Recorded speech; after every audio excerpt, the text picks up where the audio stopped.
Best way to start your Hello. Turn Ryan back up.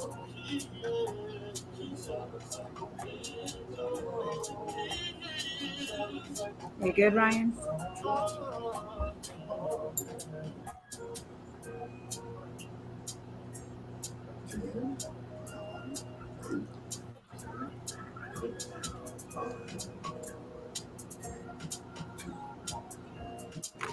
Hey everyone, it is Wednesday. You are listening to 97.5 FM KDEE. I am Agent Key and we are selling Sacramento. This will probably go into the Guinness Book of World's Records for how quickly I jump into the topic of today's show. We have Ryan Lundquist on the show, and I do not want to waste any time because we're going to try to jam pack a lot of information into less than an hour. And I have a surprise guest, and this is going to be an exciting show. So tune in. We are talking today about the Sacramento real estate market, and we're calling this our mid-year market update. Ryan will actually be doing an official update tomorrow for the Sacramento Realtors. Isn't that correct, Ryan? That's right. Yep. So he's not going to give too much about what he's doing tomorrow away today, but we're going to see what we can get out of him. And some of you, if you listen to me on a regular basis, you've heard me talk about Ryan. He is a dear friend in the business, and he is a highly sought after appraiser. And let me just kind of give you guys some quick information about Ryan. He's a certified residential appraiser here in the Sacramento area. He's been appraising full-time since 2003. And his clients include homeowners, real estate agents, government agencies, buyers, CPAs, and attorneys. He handles appraisals for estate settlement, divorce, pre-listing, and other types of private matters. He speaks on a regular basis to real estate offices throughout Sacramento. He's been involved with the Association of Realtors, and he was awarded the Affiliate of the Year in 2014. He is a board member of the Real Estate Appraisers Association of Sacramento, and he was given the Citizen of the Year award by Rancho Cordova Rotary in 2008 when he lived there. The list just goes on and on. Sacramento Magazine listed Ryan as a notable business leader to watch in 2021. That is this year, you guys. So I'm excited. Ryan's pedigree is deep. He's an extremely humble person. He is sought after nationwide, and we are excited to have him on the show today. Ryan, you can say hello to everybody. Well, hi, and I'm so honored to be here. I've been following along and catching your shows and commenting, so I'm really excited to be here today. So thanks, and hi, everybody. Yeah, so, and Ryan you'll see that he does comment on a lot of the shows when he can, and so we appreciate his feedback. Today, I want to chat with Ryan about an article that you recently posted on your site, The Invasion of Institutional Investors in the Housing Market. And just to give you guys a heads up, if you're listening If you're watching on Facebook or YouTube or Twitter, you can find these articles on Ryan's website at sacramentoappraisalblog.com, spelled all out, sacramentoappraisalblog.com. And so his most recent article that I saw, dated June 21st, is the invasion of institutional investors in the housing market. So Ryan, first start by telling us, because these are going to be three companies that we've all probably heard of, but I'd like you to give us some clarification. What is Invitation Homes? What is BlackRock? And what is Blackstone? There's a difference. Absolutely. So first, yeah, everyone might have heard of Blackstone because, in around 2012, 2013, there's this private equity fund named Blackstone that, entered our market and about 10 other markets around the country. And they bought thousands of homes. They merged with this other fund, and they had, at the end of it, 80,000 properties. And so it's just unprecedented to see this type of activity from an institution, right? Sort of that place where Wall Street enters Main Street. Now, however, they were really it wasn't Blackstone directly buying. It was actually a company set up called Invitation Homes. And Invitation Homes is basically a rental management company now in Sacramento, but they're also a buyer. They have not been buying for years, but they actually just started to buy again, which maybe we'll get to. But and so technically, Blackstone used to own some in Invitation Homes. They sold off their shares, and they are not involved with Invitation Homes at all. But I don't know if anyone's heard of BlackRock, though. But there's been some serious anger lately, especially on Twitter, about this fund called BlackRock. And so there was a Wall Street Journal story that said that there's this fund, this asset management fund out there called BlackRock, and they are buying everything in the United States, and they're paying 20 to 50% above market value. And so there's this article that it didn't really have support for those things that it said, but I think a lot of people got really upset, and the narrative has become, I can never afford a house because I'm competing against institutional investors. Now, I think that they obviously bought a property. They bought a whole subdivision in Texas, which is just crazy. You think, what in the world? Why would a builder sell everything to this fund? But here's the thing, D.R. Horton in Texas, that subdivision, they actually built this neighborhood already.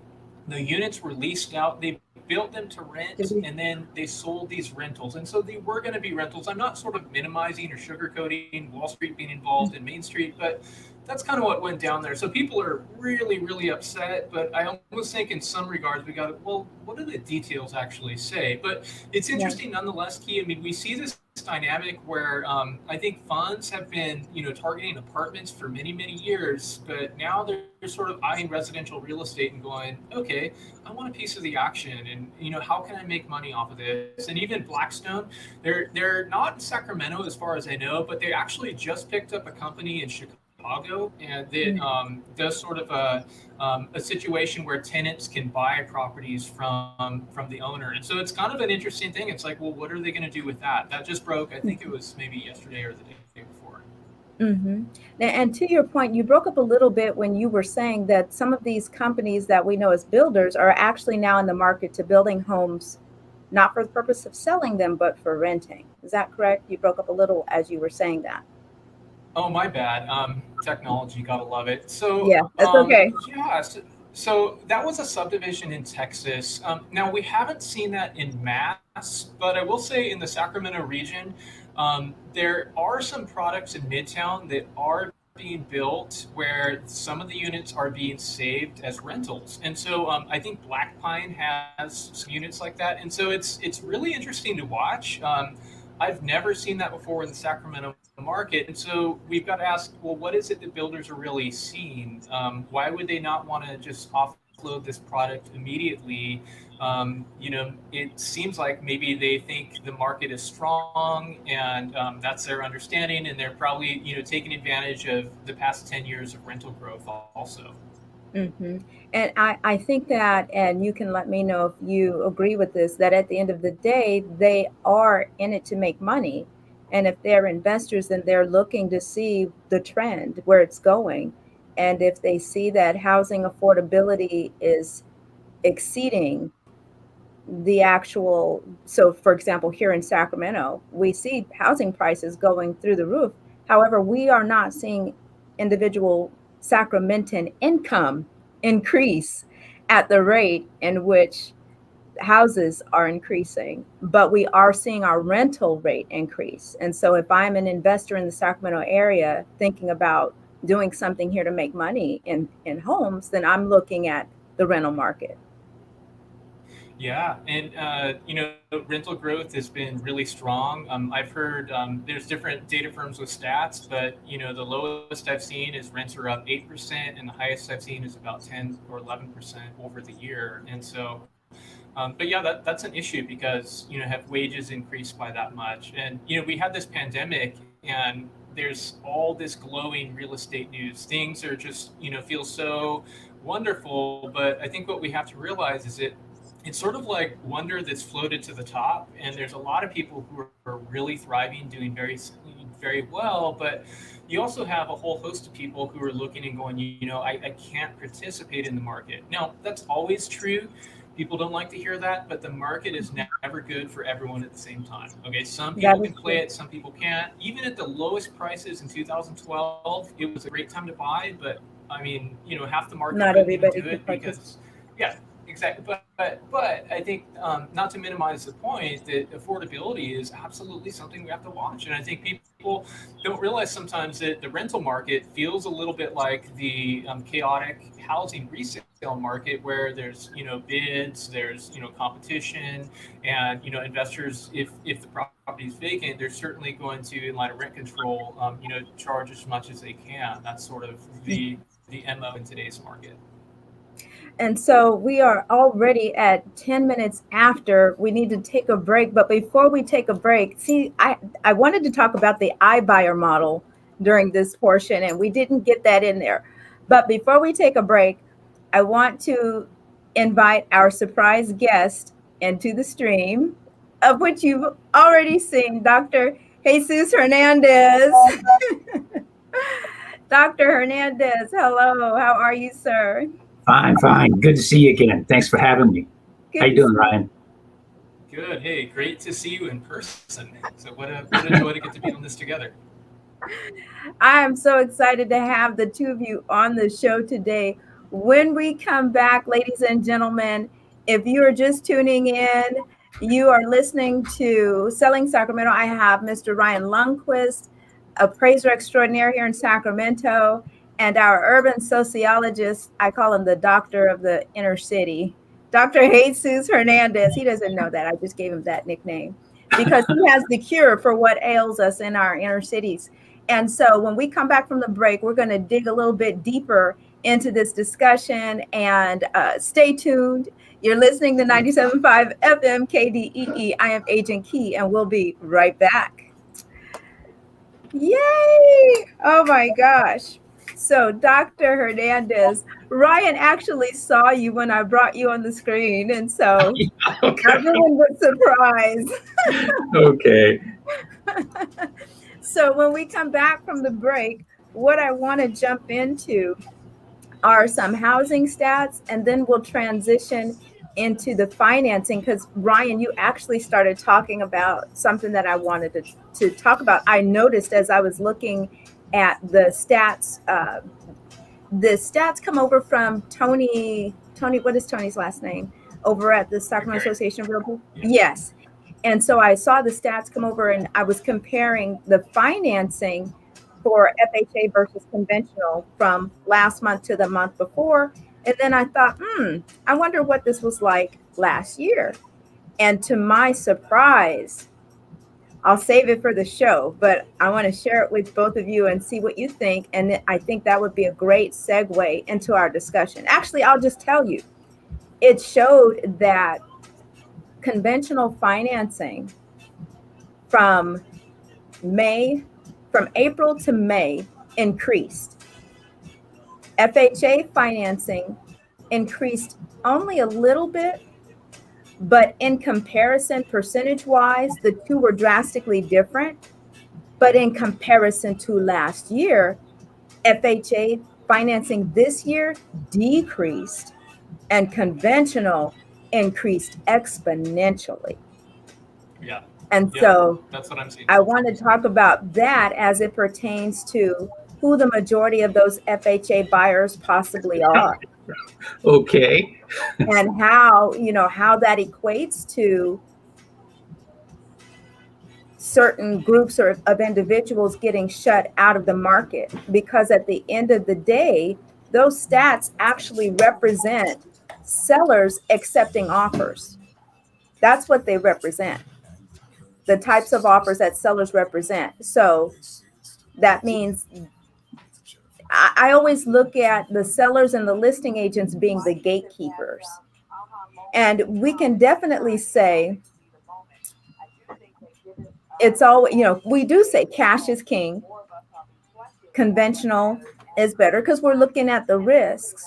But at the same time, as we're looking at the risks involved with different financing, Yeah. and we Agents don't want to do an FHA loan. say that again. Agents don't want to do an FHA loan.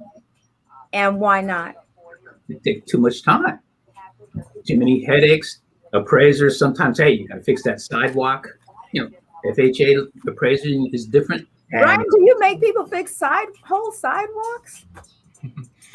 It would have to be a real safety issue for that. Health and safety stuff is. Yeah. But see, that's what you want. You want. Gentlemen, you're coming right back. Save that. Say that.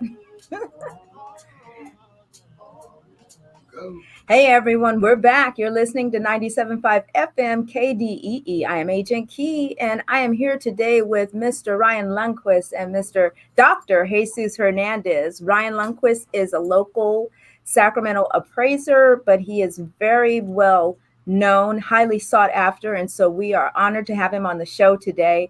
And Dr. Jesus Hernandez, oh my goodness, I feel like I have these superstars on the show today. So I'm really, really honored. You're going to get a lot of good information today. Dr. Jesus Hernandez is an urban sociologist.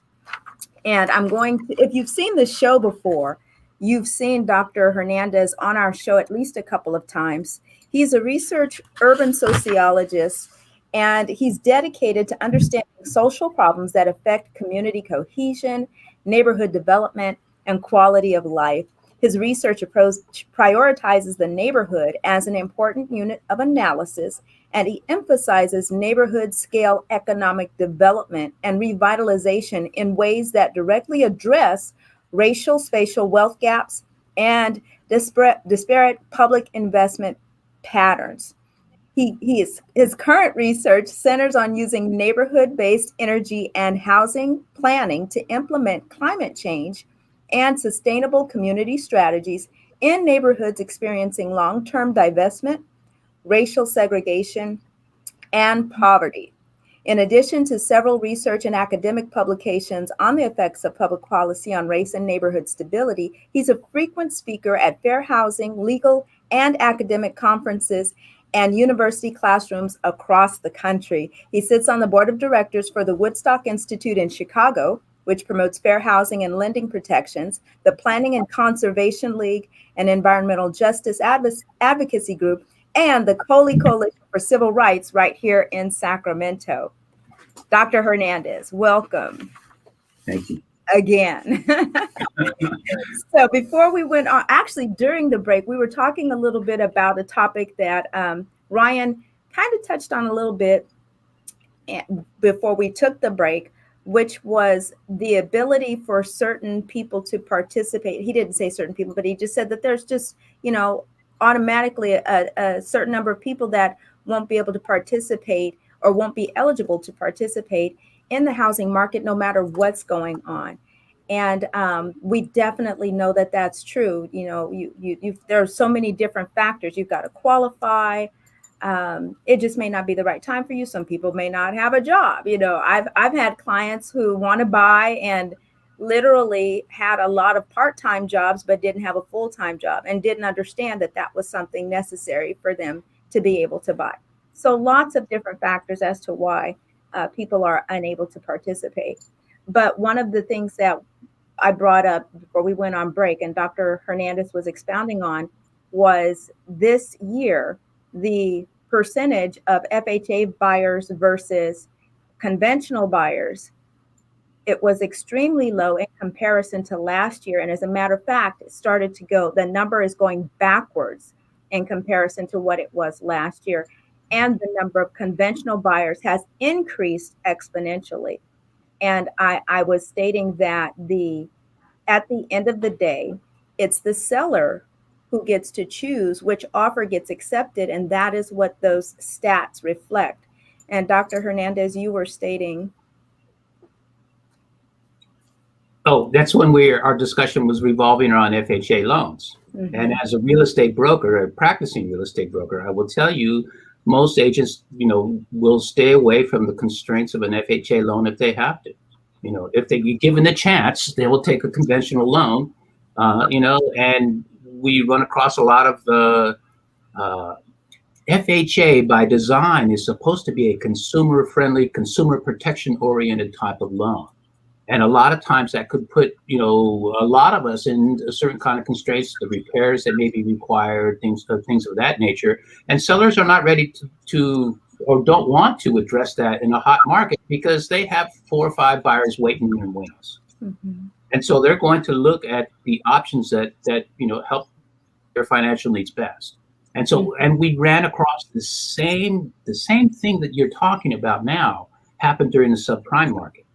FHA could not keep pace with the inflation that was happening in housing prices. And so everybody moves to conventional loans.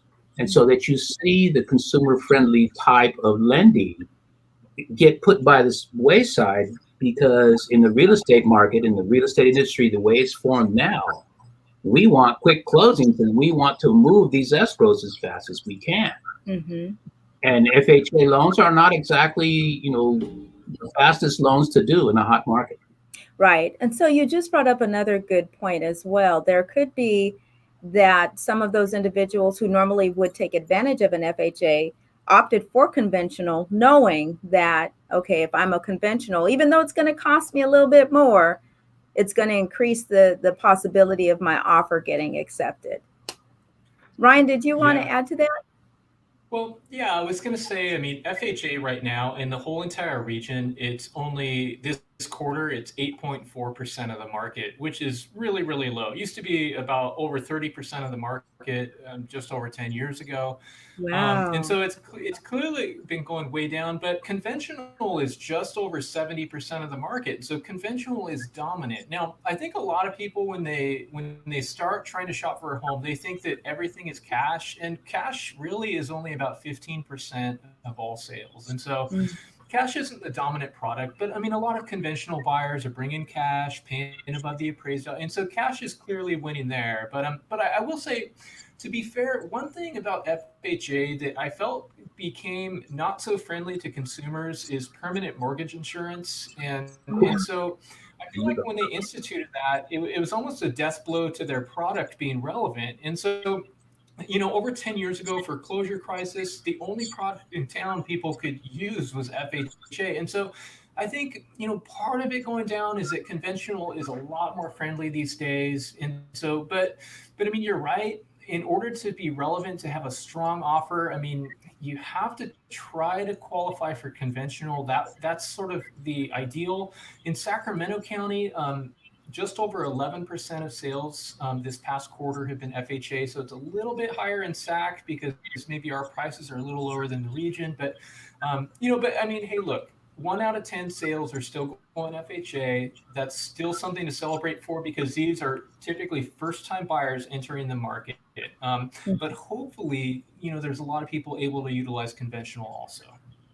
So you bring up another good point, Ryan, the PMI insurance that's attached with the FHA. So let's talk about some of the differences between the two loans. What makes conventional better? Better? Well, I think more viable is lack of permanent mortgage insurance. That's huge in my mind. But I think from an appraisal standpoint, conventional isn't as strict. And so Now, safety issues matter for any loan. I think sometimes the real estate community is like, hey, FHA is all about safety, but if it's a conventional loan and there's wires sticking out everywhere, I mean, that's an issue. If the roof is sagging, that's an issue in any loan. The air conditioner is not working. I mean, stuff is going to have to be repaired. You can't have a total junker, or you shouldn't have that clunker go through financing, in the appraisal process. But FHA is definitely more strict. And so you're going to have, stuff like there's chipping paint. That's a huge deal for FHA. Or, the appraiser's really going in with the fine tooth comb and actually, turning on appliances and testing systems. And so an appraiser's not asked to do that kind of stuff for conventional. And so, yes, it is more strict. And so I do understand on one level where agents or sellers would say, gosh, do I want to have a product that's going to be under the magnifying glass? Do I really want to accept this offer when I have 5 others who are maybe bringing more cash to the table, a little bit of a less scrutinized product? And so, but yeah, and there's no mistaking, the appraisal process is definitely more strict. And that's really what I'm glad that you underscored that, because I think that's the biggest part next to the PMI for the buyer, the concern that the buyer would have. But for the seller, the biggest concern would be the scrutiny of the offer that it's going to endure with an FHA offer versus a conventional. How do we help sellers overcome these fears? Is there a way to help them? What narrative should we as agents be telling our clients? Is that Dr. Hernandez? Did you want to pitch in, or I can talk? Arlene, I'm here to watch you. I'm a fan. You can tackle that one, Ryan, from an appraisal perspective.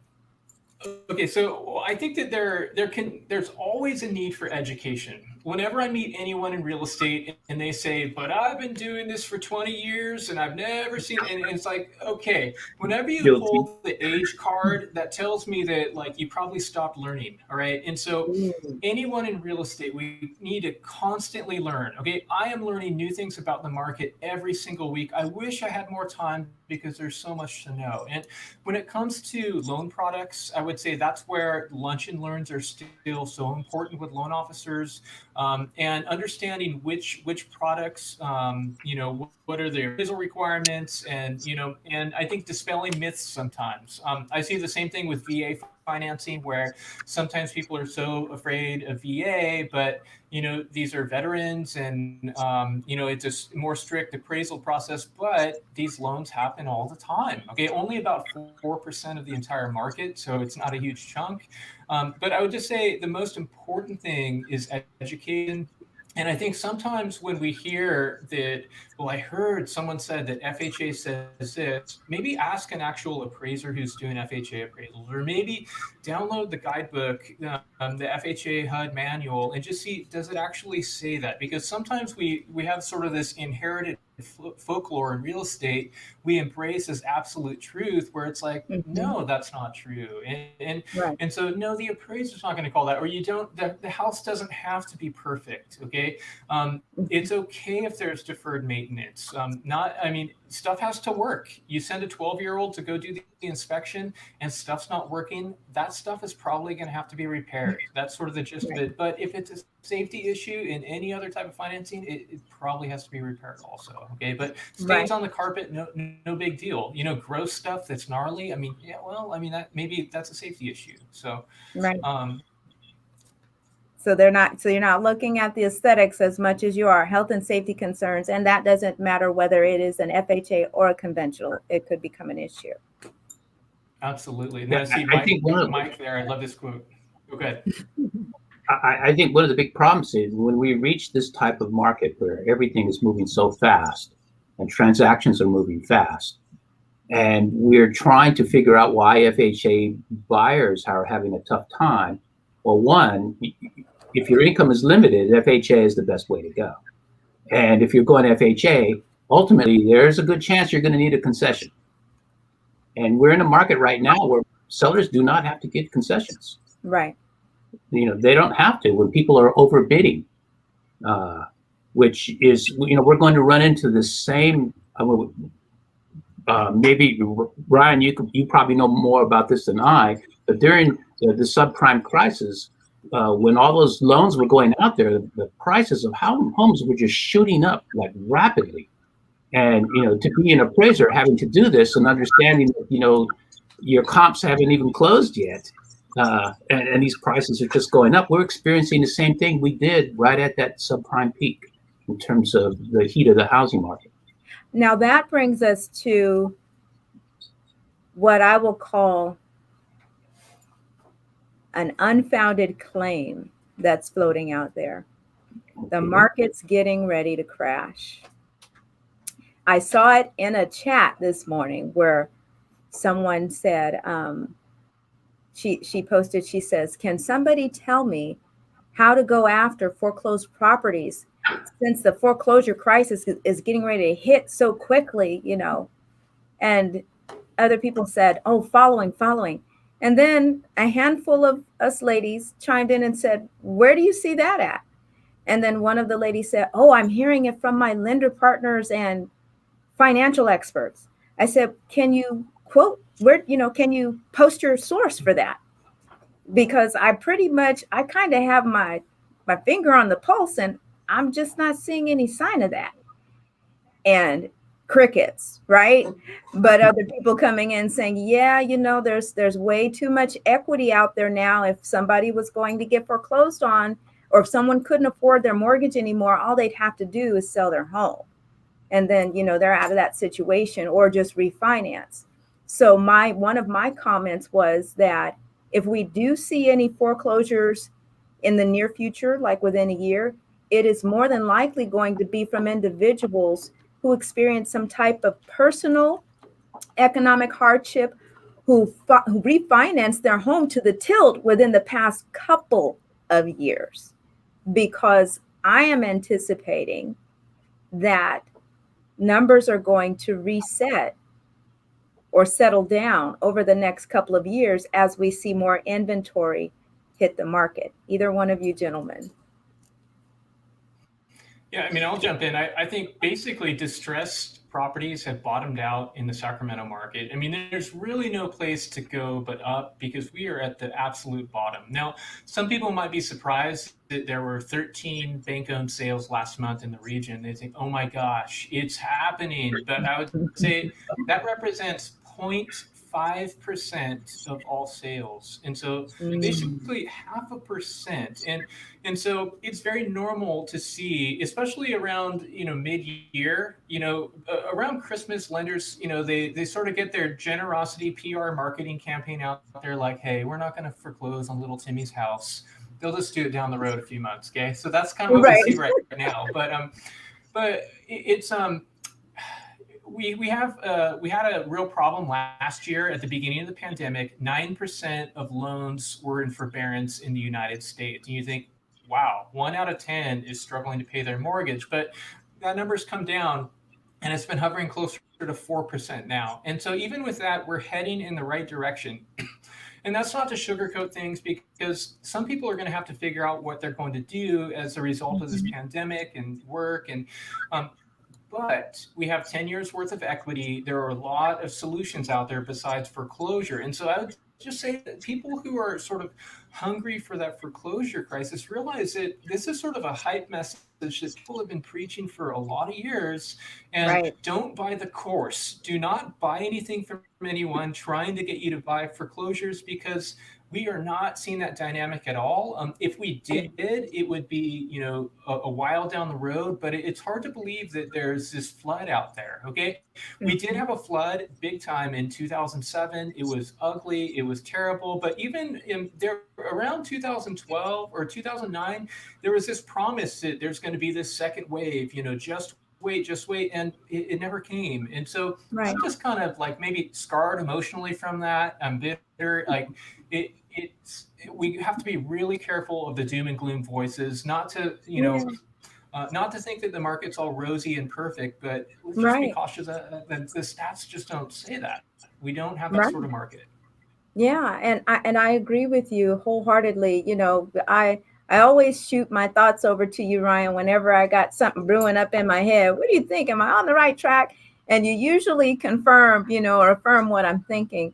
And it doesn't take much to compare the two different times to see that we're not experiencing things in the same manner. There were bad loans. If you qualify for a loan now, you really qualify. There was an overabundance of housing supply versus today, there's a very limited number of houses. So just based on the supply and demand, lets you know that, okay, well, yeah, what are we going to crash from? If the numbers are right, but that's not to say that some other wild card might not be injected that we don't see or have never heard of before, because Your wild card is here. We had a COVID crisis that basically shut down the country, literally shut down the country. Mm-hmm. And that was still not enough to produce the level of foreclosures initiated by a racialized subprime loan market. Thank you. And so you answered part B of the question, which was we've already been through what we were going to go through. And now that we're opening the world back up, that's why I anticipate within the next couple of years, we're going to start seeing the inventory levels return. What it does tell you about that situation is that now you can really put some level of understanding on how vicious that subprime loan market was. Right. Exactly. And to that point, there's an article that all three of us were quoted in with the Sacramento Business Journal and some more of our real estate cohorts. And it is called, it was printed on June 17th of this year. Amid real estate boom, mortgage lending disparities threaten to widen the racial wealth gap. And I'm going to read just a little bit of it, but I would like to get both of your feedback on that. I know I'm close to taking another break. This hour is going by way too fast. So the article starts off, Highway 50 divides one of the whitest neighborhoods from one of the most diverse neighborhoods in Sacramento. North of the highway is East Sac, where 71% of the population is white and 2% is Black, according to census data.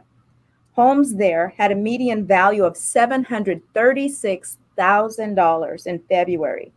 That was according to local appraiser Ryan Lundquist. South of the highway is Oak Park, where only about 23% residents are white. The median home price in the southern parts of Oak Park, $274,950. And I need to stop there and say that writer distinction because now there is North Oak Park and South Oak Park. Thank you very much. When just 10 years ago, it was just Oak Park. But there's a distinction now because there is something, North Oak Park is transitioning. And it is a lot more expensive. As a matter of fact, I'm listing a property tomorrow, a 2-bedroom, 1-bath, 910 square foot home for guess how much? $419,500. Less than 1,000 square feet. Anyway, let me continue the article. The housing boom of the past year has created millions of dollars in new real estate wealth for Sacramento homeowners. But data analyzed by the Business Journal suggests that the frenzy also threatens to widen the wealth gap between more and less advantaged communities. I want to just kind of quickly get into the meat of this story. It's basically saying that out of all mortgage loan originations in Sacramento, 3.53% were claimed by applicants identified as Black, even though 7% of the Sacramento metropolitan area's population is Black. Meanwhile, borrower who identified as white amassed 46.95% of all mortgage originations, and white people represent 51% of the local population. Racial disparities in mortgage lending are not new. In Sacramento, they took root in the 1920s when real estate professionals used racially restrictive covenants to protect racial boundaries. Housing researcher Jesus Hernandez wrote in his 2009 article, Redlining Revisited, Mortgage Lending Patterns in Sacramento, 1930 through 2004. He published it in the International Journal of Urban and Regional Research. Then, when the FHA formed in 1934, it excluded non-whites from obtaining FHA-backed loans as a matter of policy that remained in place in the 70s. The FHA's practice set the standard for the mortgage industry. So I'm going to stop right there because that is the foundation as to why we are where we are now, Dr. Hernandez. That would be a pretty good guess on my part. Did you want to expound on that a little bit more? How did that get us to where we are today? So the real issue we're dealing with today is one of income. You know, we are allowed to discriminate on the basis of income. And so the more money you have, the more money you can buy. And so in a heated market, you're going to see this racial disparity because of income. And historically, the housing industry and the infrastructure of housing finance has been based upon race. Mm-hmm. And so when we cut off people from owning their homes and we cut off people from educational opportunities and housing opportunities and employment opportunities, that really affects income. So when you have this racialized pattern of distributing your social determinants of health, as the folks, health people call them, you know, you see this reduction in the ability to obtain a certain level of income. And as you go through this cumulative trauma for decades adds up from moving wealth from one generation to the next generation of your family. You will see that when those opportunities are cut off consistently and spatially, this results in a lack of income and the inability to produce income. Mm-hmm. So it doesn't let you dive into the housing market at the top of the market. Mm-hmm. You start at the bottom. And so when FHA loans aren't enough to keep pace with what's happening today, you're going to see this racial spatial wealth gap through all of these colorblind institutions. And I want to explain to everyone who's listening and watching that knowledge is power. And we want to be able to understand when we fear a thing or when we disagree, it usually means that something is not registering as comfortable with what we know to be true. And what we know to be true isn't always what's true for everyone else. So it's really important to understand when you hear people talk about a racial wealth gap, there is truth and validity to that. And if you are inclined to learning the truth, then it's information like this, shows like this, research like Dr. Hernandez, information that Ryan is sharing. That's where you're going to find that truth. And that's why it's important for us to talk about it on the show today. Dr. Jesus Hernandez, what he's saying, this isn't information that's hidden. It literally was policy written by our federal government that discriminated against the African-American culture, preventing them and minorities from purchasing homes and from getting loans. So think of it as, so you get the Fair Housing Act. That puts Blacks back in the race to be able to compete for housing. But we are not at the same position in the starting line, if you want to think about it in that way. We are probably 400 or 500 yards behind, and we've got to constantly play catch up. So there were points in history where the United States could have put Blacks on an equivalent start line, but they did not do that. And so as you hear things now about reparations and making amends and you know, assisting in a different way, not that we don't appreciate down payment assistance programs. They are helping and have helped a lot of people. But there literally needs to be an event that happens within the United States toward the Black citizen that is as equally as impactful as the policies that were created that set the system up against us, if that makes sense. We need to have an equivalent policy put in place, and that would be equal to putting us at the same position in the starting line if we're looking at this as, okay, let's get on equal grounding. Did either one of you gentlemen want to comment to that? I could take about 4 hours and comment on that one. Go right ahead. Yeah. But first, I want to explain, the importance of the work that Ryan is doing, because he is basically right now documenting the effects of all of this stuff. When he's looking at all these price changes and he's looking at where the market's going, he is basically documenting the effects of all these historical processes that are adding up. So it's important to watch what he's doing and to start looking at what those statistics mean. Mm-hmm. And because I watched the stuff, and so when we're talking about going back, you're talking about starting that 100-yard dash from an equal place. Well, it can be an equal place, but my concern is that if you've been cut off the knees and then you put it on the, to run a 100-yard dash, you're going to go a little slow, Right. because you haven't been given the opportunity for those legs to grow equally. Mhm. And so, what is it going to? What does that equity really look like? And nobody talks about that because we still stay in the confines of the existing real estate market and how the infrastructure of that market is used to shape who lives where. We always talk about the people. These people need this. These people need this. They need a concession for that. But what is the infrastructure that causes that inequality? And when you look at that infrastructure, then you can begin to talk about solutions. We need to take a break, but when we come back, I want you to talk about some of those solutions. And then Ryan, I know that you want to add to that too. Gosh, this isn't enough time. This is a very important conversation. And I know there are a lot of people that are going to see this that need to hear just for understanding. There are people that want to know, what's going on. I want to know, what can we do to help? How can we make the change?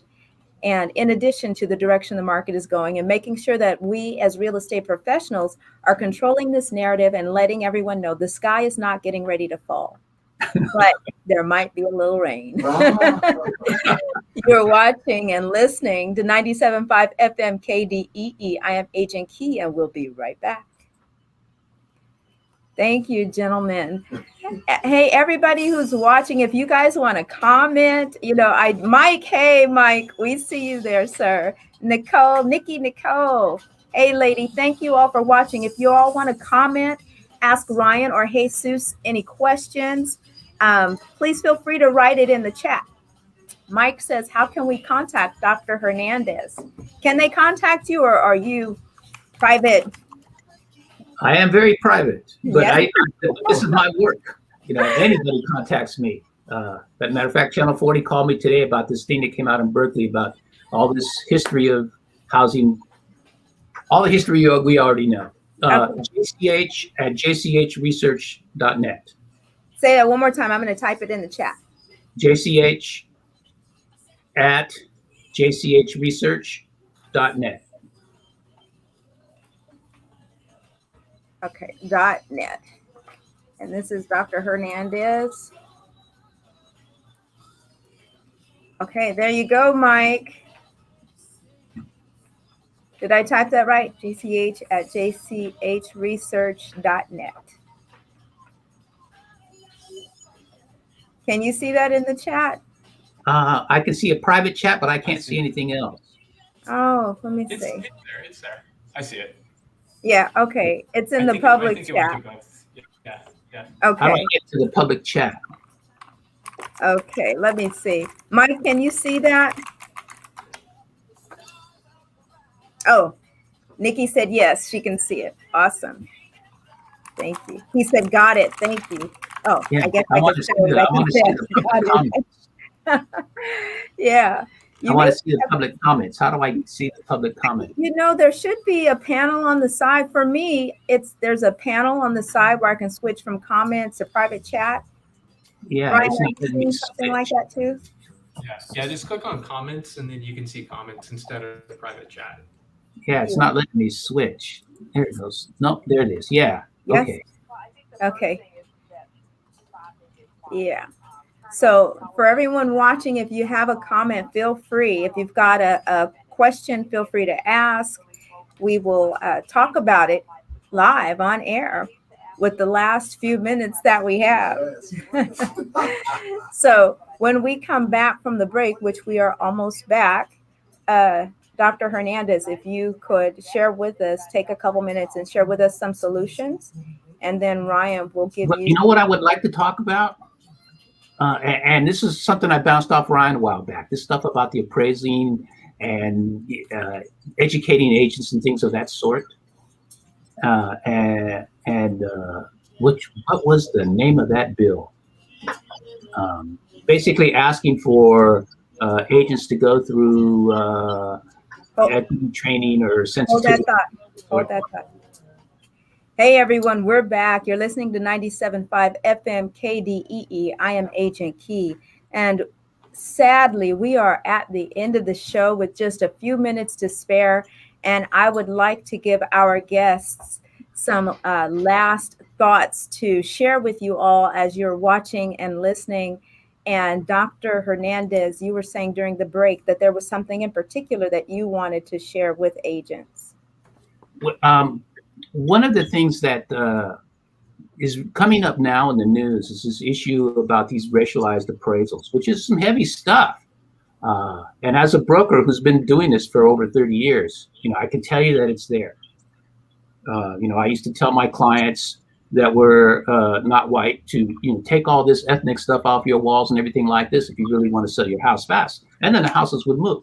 But in today's market, we see legislation happening and people taking advantage of these things to basically promote themselves and saying they're in the equity game and we need to tell agents to be more equity minded and things of this sort. But the thing is that we're not building the infrastructure to bring in people from different backgrounds. Where are the scholarships for appraisers that are Mexican and Black to get into the business? Where's the apprenticeships happening? And why isn't the industry sponsoring any of this stuff? This is a better approach to get people into the industry to make that difference when it comes to valuation, rather than saying agents have to get more continuing education credits so that they're exposed to that when they don't even make the appraisal. Right. Yeah.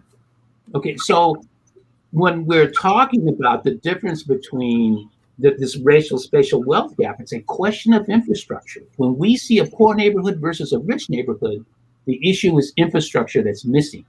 Mm-hmm. And when we see these valuations come up that are looking kind of funky sometimes, maybe an outlier agent, appraiser out there has some issues or whatever, but the issue is that we don't have enough people of different backgrounds doing this stuff in the industry. Yeah. How do we get them involved in the industry? It took us decades to get people that look like me, that look like you, doing real estate. Yeah. Would have never been a real estate broker before in the 60s. No. And I got to say, I saw it was for seeing people like Zarita Thompson and Paula Wilhite in broker positions that compelled me or gave me the comfort level to pursue that. It's like, oh, well, if they can do it, I can do it. Not knowing how hard it was, but that was just what I wanted to do. The focus is how do we bring people of different backgrounds into this real important industry? I think that is an excellent question. And it's something that those of us who are in it right now, we need to tackle that. So for me personally, I'm actually, before the year is over, setting up a local group where I am going to be pouring into some young real estate professionals who've reached out to me and other individuals who want to get into the industry to help train them to be in the industry and expose them to other areas like title and escrow. Let them know about all of the different areas in real estate that exist. It's up to us to take that on and do exactly what you said, because I came to that very same conclusion. So, and this is what I was bouncing off Ryan. I just shot him a line and say, hey, look at this bill and tell me what it says. Just imposing on his time like he has all the free time in the world. And he answers like he does, and he could be in the and we came up with the same kind of thing. It's really not, the appraisers, it's the way we, how we promote who gets in. Mm-hmm. Yeah, and I'll say one of the problems in the appraisal space, I mean, it's very, very white. It's sort of like Tahoe Blizzard white. Like, that's what my profession's like. And I didn't want say to see more diversity. I know. I'm just it's that Ryan is saying it just means a whole lot. So continue. I'm sorry. It is. That's what the stats say. I'll say as an appraiser this year, it has not been a fun year to just be destroyed online. But I find that I'm taking the posture of listening, and I certainly want to say, do I have any unconscious bias? Am I treating any group differently? And my quest, and I believe the bulk of my peers, our desire is obviously to not, use any sort of bias, but especially racial bias.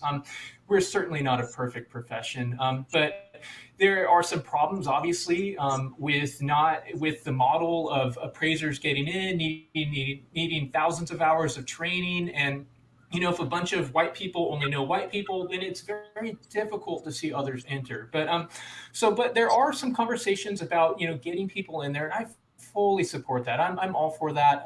I will say I do want to say that we have to be careful about any time an appraisal comes in lower than the contract price about saying that it's racism. And I just want to say that I'm not trying to defend anything, but there are so many reasons why that can happen. Value is very difficult.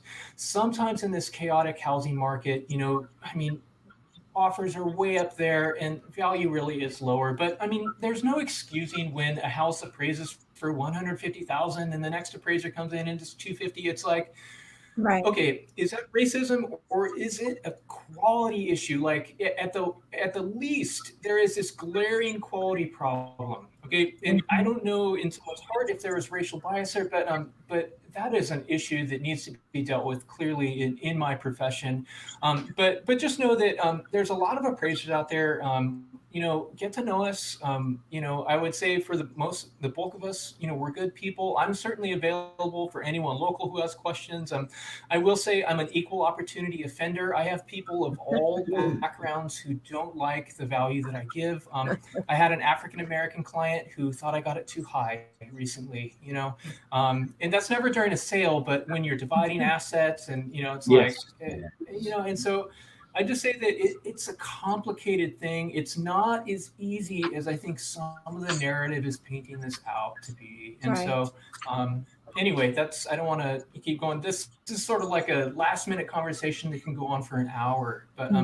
But yeah, there's a lot of stories there, and it's not all just one way. I feel like let's maybe humanize it but talk about those policies, because the problem. Okay, I will say this. One of the problems we're seeing is that this is being pinned on appraisers. Appraisers need to listen, but guess who's not under the gun? The policymakers and the decision makers and the banks that established redlining and the reasons why neighborhoods are carved up the way they are. And so ironically, here we are doing just the same thing we do in the opioid crisis, where the Sackler family gets away with it, and we're not going after those who started something, but we're blaming the victims and the opioid users. And that's not a perfect analogy. I know I can get destroyed online for that, but I feel like there's something misguided about this, where we're like, wait, what is there more to the story? And do we need to draw our focus on appraisers? Is there something bigger also? I just think that's a viable question. I'm not trying to excuse anything at all. No, I agree with you. The principle is definitely the same. And it goes back to, again, the policies. What policies were put in place that perpetuates the biases? And that's the thing that we have to get down to. Mike Snell said to tell you he's got your back, Ryan. Thanks, Mike. Awesome. And so the thing is, I love it, man. what we continue to do and continue to do is we always look at the people as the problem. How do we help this person get into a house? How do we get a grant available? Is the ability to finance him? It's the infrastructure that creates inequality that gets a free pass on this. Right. And So- infrastructure is created by public policy. So for Poverty. those people who are listening and watching right now, when you see the bills come across, when you see small organizations, when you see community-based organizations that are trying to get policy implemented and that are trying to get bills pushed through that help with this, that emphasize closing the wealth gap, that emphasize tearing down old policies. When you see these documents and these individuals and these groups working, get involved. Help push the effort. Vote. Find out what you can help promote the information. A lot of this is going to be very grassroots. You're going to see individuals who look like they don't have a lot of people following them, but they're going to be pushing these bills and pushing these policies and talking to individuals on the ground level. Support them, contribute, help push that information through, because this is where it starts. It's going to start from the ground. It's already started.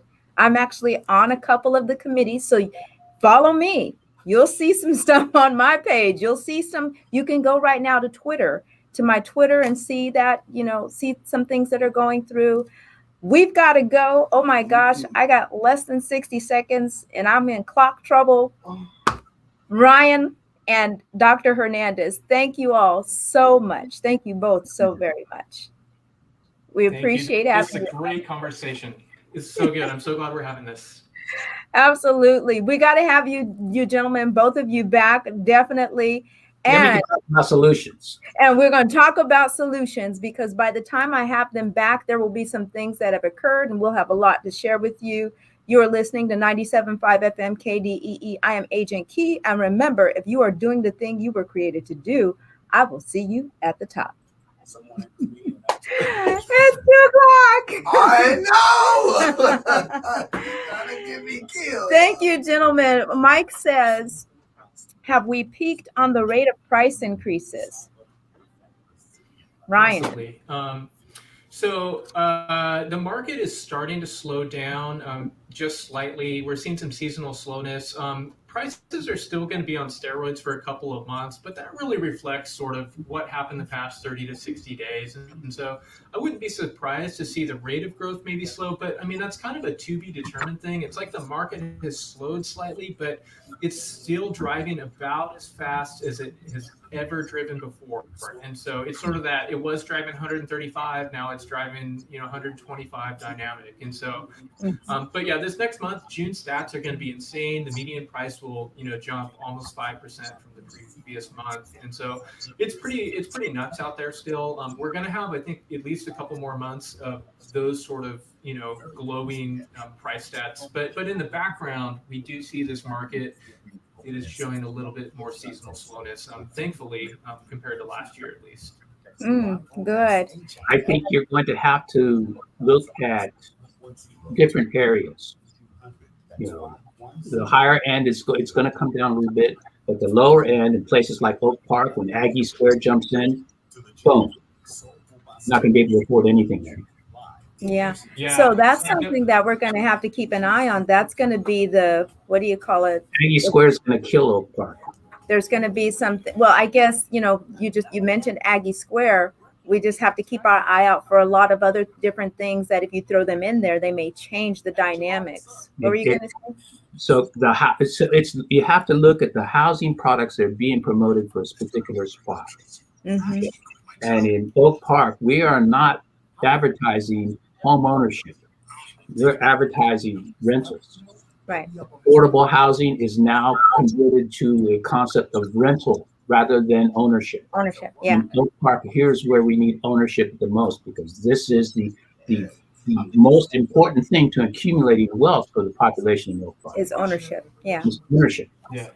to be a I've been stakeholder. talking about that and having that conversation in the committee groups that I'm a part of, letting them know that as we build these policies and as we build these recommendations, that we make sure we distinguish when they talk about affordable homeownership, that we make a clear distinction about affordable, because the buzzword is affordable housing.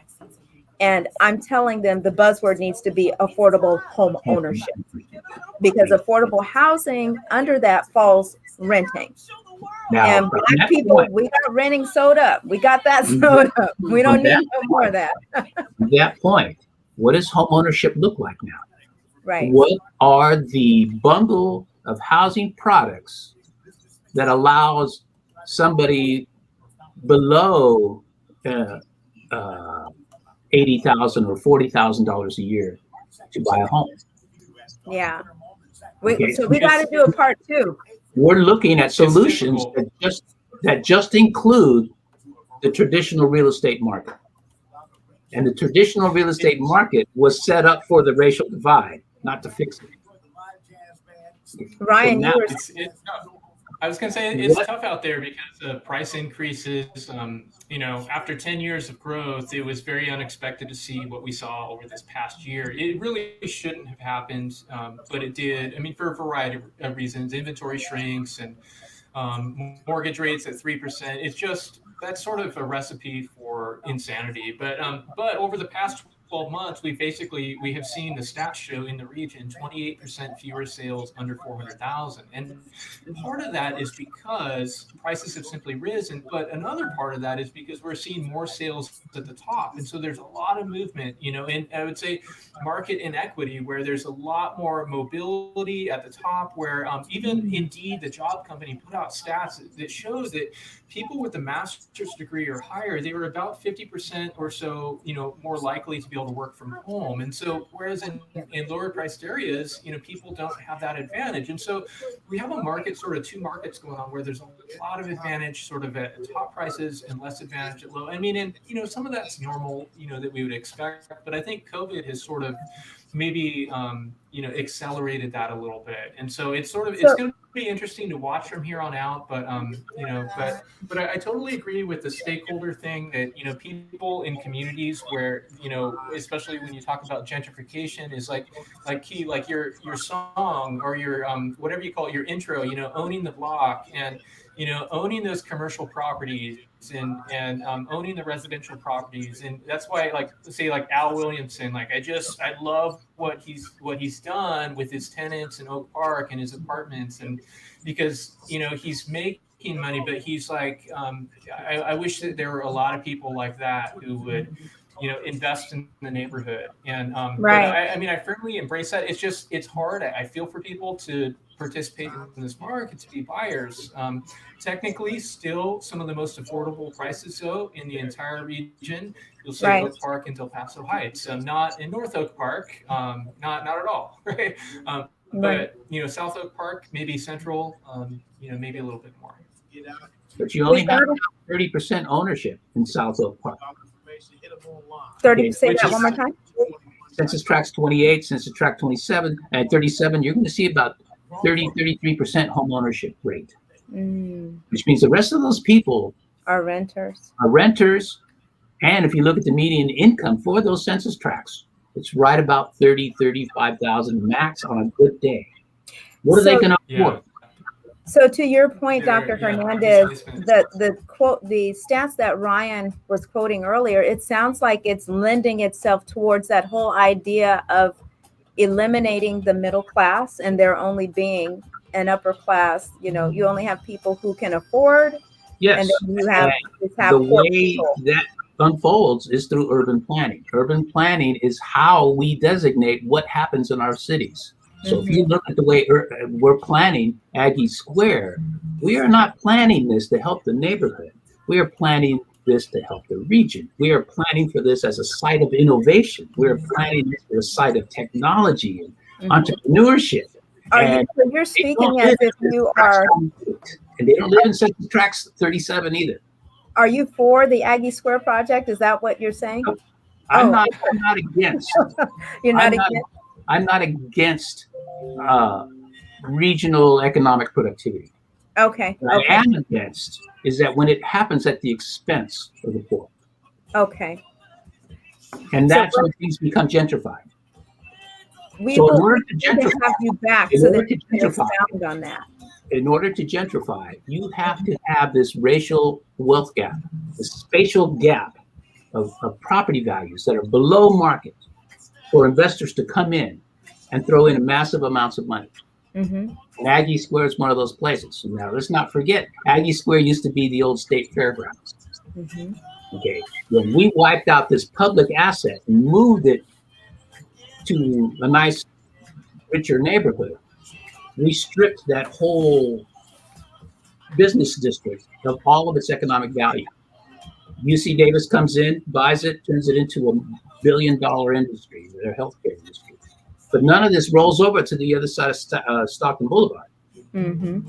And now when UC Davis is going to expand that same space, and we need people to work there and live there and go to school there, we're looking at a whole different client base. We're saying we can improve the neighborhood by bringing things from the outside in. Now, Rather Aggie than Square, that whole project is slated to begin when? It's coming soon, right? it's coming, it's here. So I would love to have you back on the show to talk about that. Ryan, do you have any insight on that? I know another individual who's actually sitting on a couple of those committees. I think that would be a good project to take a look at and talk about. Ryan, are you aware of the Aggie Square project?